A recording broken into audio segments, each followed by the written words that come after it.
కొంచెం డిస్టర్బెన్స్ అయింది. నేను 3 నెలలు మళ్ళీ ఇటువైపు చూడలే.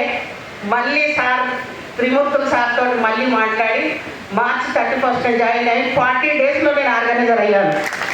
సార్ ఏంటి అంటే ఎందుకు చెప్తున్నా అంటే ఇది సక్సెస్ చాలా ఈజీ బిజినెస్ సార్.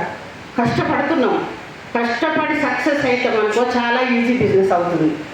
మనం కష్టపడాలి, కష్టం కష్టం కష్టం కాదండి బిజినెస్. ఇష్టంతో చేయాలి.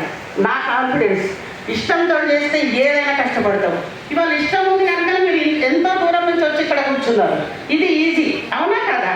అంత దూరం నుంచి పొద్దున లేచి అన్ని పనులు చేసుకొని మన టైంకి అందాలనేది కష్టమే, కానీ రావాలని మన మైండ్ సెట్ ఉంది కాబట్టి వచ్చినాం. కానీ శ్రీకార్యాల్లో అందరూ అదృష్టవంతులు, అందరూ ఆర్గనైజర్ కావాలి. నేను కరీంనగర్ ఇప్పుడు హైదరాబాద్ చేసి నేను కరీంనగర్ పోయి ఆర్గనైజర్ అయ్యాను. నాకు చాలా సక్సెస్ లీడర్లు దొరికారు నిజానికి కూడా. ఇవాళ ఆర్గనైజర్ అయినా అంటే వాళ్ళ పుణ్యమే.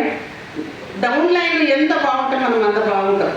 డౌన్ లైన్కి హెల్ప్ చేయాలనేది మన కోరిక. అది ఏమన్నా కానండి, మనం పగడ పెట్టుకోనైనా మనం కష్టపడి చేయాలి. వాళ్ళకి ఎంత సర్వీస్ చేస్తే అంత సక్సెస్ అవుతాం మనం. ఎప్పుడు కానీ జాయిన్ చేసి బదిలీకి వస్తే మాత్రం మనం సక్సెస్ అవ్వము. వాళ్ళు ఏమన్నా అనుకోనివ్వండి, మనం వెళ్ళిపోవాలి. రోజు వాళ్ళు కూడా మంది ఎక్కువ అవుతూ ఉంటాం మనం. నేను రోజు వాళ్ళని వల్కరియా, కానీ అందరు నాకు వల్కరిస్తారు పిల్లలు. అందరు నాకంటే చిన్న పిల్లలు. నిజంగా నాకు చాలా సక్సెస్ఫుల్గా వచ్చింది ఈ బిజినెస్లో.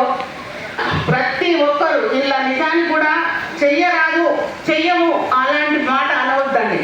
చెయ్యరాదు అనే వర్డే రావద్దు. ఆ వర్డ్ వచ్చిన వాళ్ళు రావద్దు, అసలు బిజినెస్లకే రావద్దు. 100% business success business sir. Sir ఈ అవకాశం ఇచ్చిన సార్ అందరికీ పెద్దలకు ధన్యవాదాలు సార్.